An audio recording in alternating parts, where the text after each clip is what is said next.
Alright guys, so we're going to go in this evening. It's a rainy evening. We're going to have a perfect wind for what I want to go do tonight. Um, it's going on 2 o'clock now. We're probably going to leave here the next hour or so. First, I want to go over with what my plan is tonight. A few days ago, coming here searching, we actually come in here and walked back side of this point and to come up see if there was any beds on it. And sure enough, I mean, you can see how fresh that is. We jumped that deer out, and there was a few other beds like this one. It's not as fresh as that other one, as well as the one below. It doesn't look as fresh as what that other one was. So I don't know if that's numerous does or that is a buck. I did see buck tracks down this creek. So they ain't really one way to find out, but it's a really good, point for bucks to be bedding on.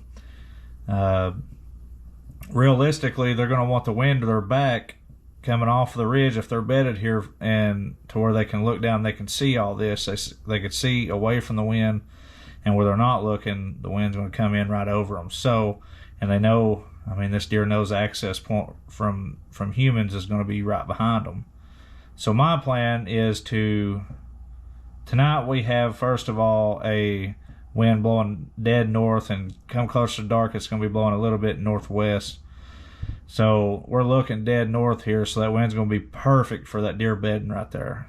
It's going to be coming straight off the point, over his back, off into that holler. Now, of course, we're going to do an evening hunt, so the thermals this evening should be closer to dark, should be pulling down this holler. Everything should be pulling down with the wind pulling down. So if I get in front of this deer on the upwind side of him, everything should be coming from him to me, and just should be sucking right down to the lake.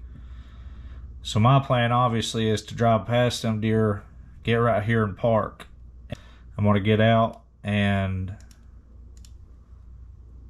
what I'm going to do is come around the right side of this ridge, since some deer bedded here, and looks like there's just a little sink right here, because I'm sure there's deer going to be bedded on the end of this point too. I don't know that for a fact because it didn't walk that far, but I know there's deer bedded here, and it's a possible buck. So I'm going to come down this holler, and I'm going to come down this cut. I'm going to hit this main creek, and I'm going to come back up and get to where I can almost see that point. Obviously, I don't want to be able to see it, because if I can see it, I feel they can see me. So just shy of me being able to see that, somewhere right in here, and I'm going to get up in a tree. And with the winds blowing north, and with the thermals pulling down come dark, everything's telling me my scent's going to be pushed down toward the lake, away from these deer.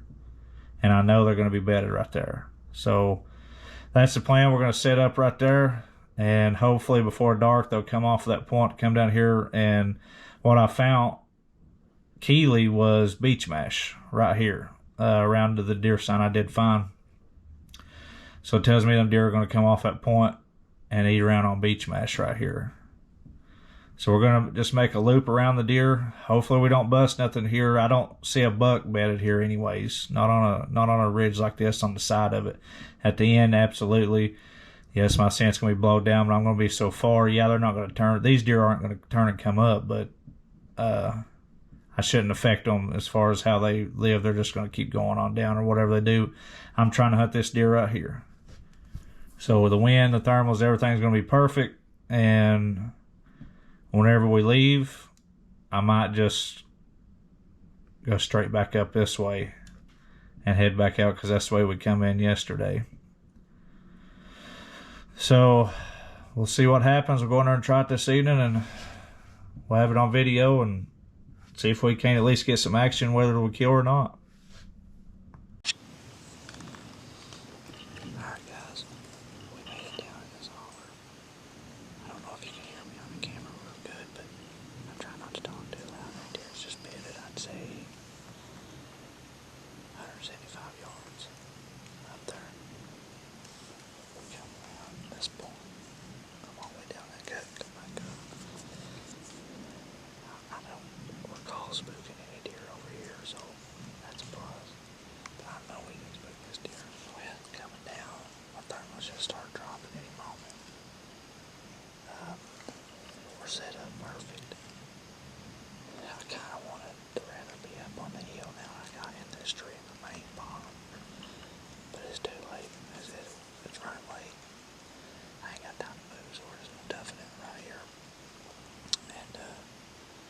see what happens.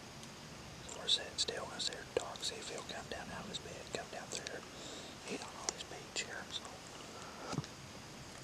stick with us, see what happens.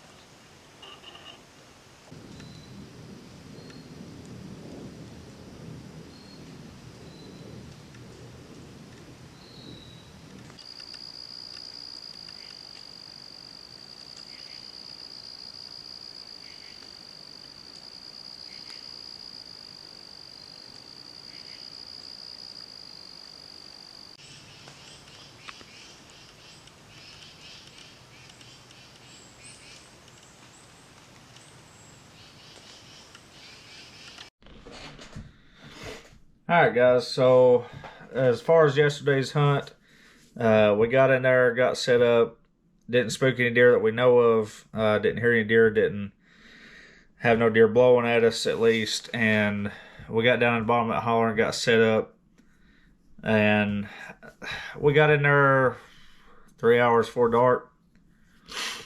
You couldn't really feel much of a wind, hardly at all, because there was a wind coming dead out of the south of the north, perfect for where the deer were bedding at. But it wasn't a strong wind. I mean, you could barely feel it every now and then. But as far as the draft in there, I honestly didn't feel much, and I was paying real close attention to it. About an hour before dark, you know, when the sun really started to set in the skylight, I could literally feel them thermals being sucked down, you know, right. I'm looking upwind. I could feel it being poured all the way down to me down the holler. So that was really cool. This is the first year I've actually paid attention to thermals and all that. And I just want to try something different. I've killed big deer on public land, but not the giants I want to. And so this is more or less of a year that we're a learning curve. I'm watching a lot of Latitude Outdoors and Jake Bush. Them guys hunt hill country just like us.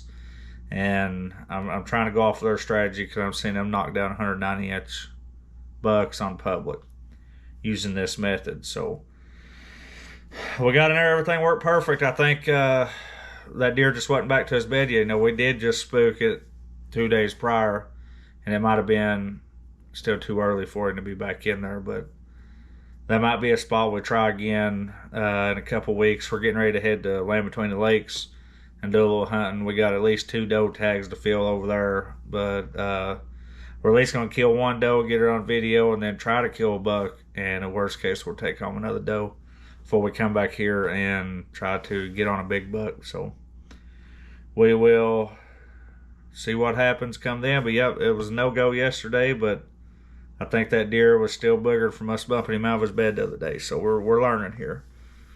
So stick with us on the next one.